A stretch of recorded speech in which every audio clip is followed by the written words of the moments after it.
Jopuonj kod jotich e mbalariany mag piny owacho dhi nyime kod ng'anyo ka gijiwo ni ok gibidok e tich nyaka winjruok bedie kindgi kod piny owacho ewi chudo margi ma bende gidwaro ni ochop kare. Jopuonjgo kanyakla kod riwruok mar jotije mbalariany KUSU kod UASU ne ochokore e mbalariany ma Nairobi kama ne gidhi nyaka e apisi mar migao mar somo kendo gikwayo ni jagoro margi mondo mi okonygi e chwalo kwayo margi.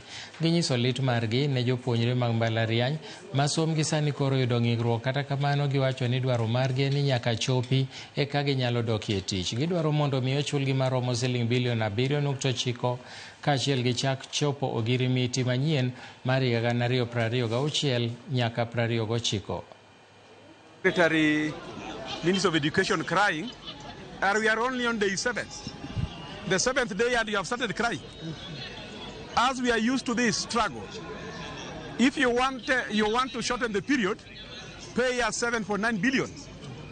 But don't start crying at the 7th day. You didn't see it coming. Huh? We have discussed this thing with you severally in your boardroom. Why are you now crying?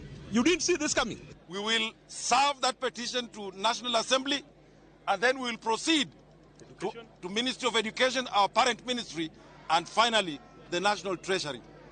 Then we will be done with this exercise today.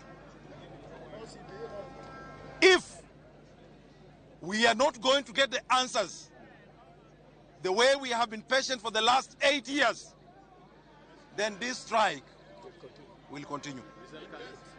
We will escalate, we'll intensify it, and upscale this strike. Solidarity! Forever. Solidarity!